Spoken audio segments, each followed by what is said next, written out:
అది అయిపోయినాక తెల్లారి లేచిన తర్వాత మళ్ళీ ఒక 10 to 15 minutes అట్లా నడిచిన తర్వాత చెట్లన్నీ రాలిపోయాయి. ఏది లేదు, అసలు నీడ లేదు. అంత ఒక లుంగి కట్టుకొని దాని కింద ఉండాల్సిన పరిస్థితి ఏర్పడ్డది అన్నట్టు అంతా. అట్లాంటి టైం అది. ఇక కొద్దిగా ఫీవర్ ఉండే నాకు.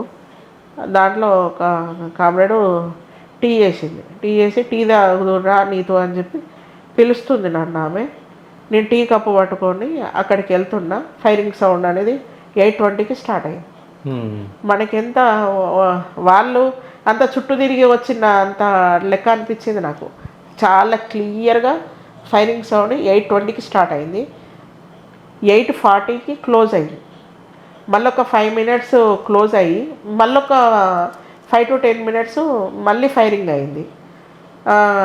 అయినాక విజయోత్సవాలు ఒక్క కేరింతలు కాదు, అది కాదు, 12-1 గంట దానక తేపకు బుల్లెట్ సౌండ్లు వస్తాయి. Happiness happiness. అది అయిపోయింది. టీ అయిపోయింది.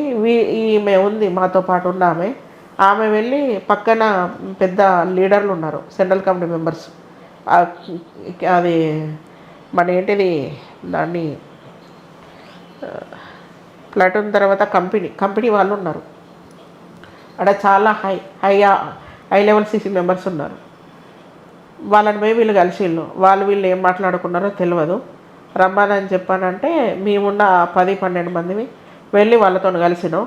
పోవడంతో నేను ఆల్రెడీ డీకే క్యాడర్ను కాబట్టి వాళ్ళ దాంట్లోకి తీసేసుకున్నారు. జంగు దాదా ఉంటే నాతో పాటు ఉంటుంది అని చెప్పి అతను తీసేసుకున్నారు. వీళ్ళకు వేరేది వీరికి అలాట్ చేసిండు.